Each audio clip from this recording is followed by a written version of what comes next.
இன்னும் கொஞ்சம் நாள் போனால் என்ன ஆகும்? சைக்கிள் வேணாம் எங்களுக்கு,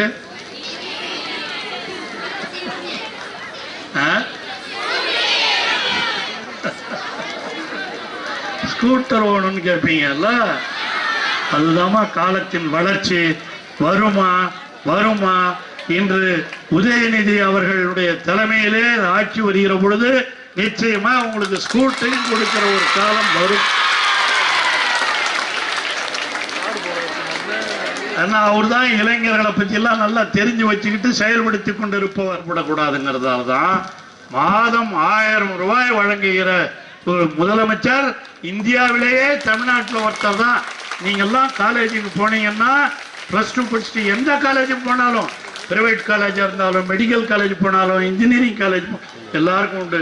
அந்த தங்கச்சி சொல்லிச்சு பாரு, இது புதுமை பெண் திட்டம், அதே மாதிரி தமிழ் புதல்வன் திட்டம். இந்த வருஷத்துல இருந்து மாணவர்கள் பக்கத்தில் இருக்க ஹைஸ்கூல்ல படிக்கிறாங்கள, அந்த கவர்மெண்ட் ஸ்கூல்ல படிச்சுட்டா அவங்க போனாலும் அவங்களுக்கும் மாதம் 1000 ரூபாய் வழங்கப்படும். இதெல்லாம் அந்த காலத்துல உண்டா? நான் இங்க இருக்கிற கலெக்டர்லாம் நாங்க படிக்கிற காலத்துல நாங்கெல்லாம் அப்பா அம்மா கையை நம்பி தான் நாங்கெல்லாம் படித்தோம். இப்ப நீங்க அரசாங்கமே உங்களுக்கு இவ்வளவும் செய்கிறது என்று சொன்னால் அதுதாம்மா பெரியார் சொன்னது, அதுதாம்மா அண்ணா சொன்னது. அதை செய்து கொண்டிருப்பவர் தான் நம்முடைய தளபதி. ஏதோ இது அரசியலுக்காக அல்ல. நீங்க இதெல்லாம் தெரிஞ்சுக்கணும், ஹிஸ்டரி தெரிஞ்சுக்கணும், வரலாறு தெரிஞ்சுக்கணும், பொது அறிவு வளர்த்துக்கணும். அந்த காலத்துல ஏன் உங்க அம்மா பாட்டி படிக்கல, இப்ப எப்படி நமக்கு படிக்க விடுறாங்க, அதெல்லாம் தெரிஞ்சுக்கணும். அதுதான் மிக மிக மிக முக்கியம். அதுவும் மகளிர் கேர்ள்ஸ் ஹை ஸ்கூல். இந்த கேர்ள்ஸ் ஹை ஸ்கூலுங்கிறது சாதாரணமான விஷயம் கிடையாது. பெண்கள்லாம் நிறைய படிங்க, நல்லா படிக்கணும். அதுவும் ஆண்களை விட இப்போ பெண்கள் தான் நல்லா படிக்கிறாங்க. நான் போன இடங்கள்லாம் பார்க்குறேன். இப்போ எதிராக ஃபர்ஸ்ட் மார்க் அதிகம்னாக்கா, பாஸ் பண்ண ரிசல்ட்டில் எதிராக அதிகம்னா எல்லாம் ஆண்களை விட. ஏன் நல்லா படிக்கிறீங்களா? அதுதான் படிக்கணும். படி படி படி.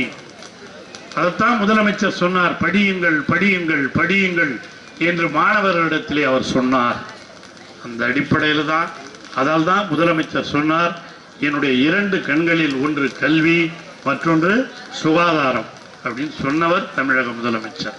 இதெல்லாம் நீங்க நான் தான் முதலே சொன்ன பாருங்க, எல்லாம் நடந்து போய் படித்த காலம் போய் இன்னைக்கு சைக்கிள் கொடுத்துருக்காங்க. இன்னும் கொஞ்சம் நாள் போனால் என்ன ஆகும்? சைக்கிள் வேணாம் எங்களுக்கு,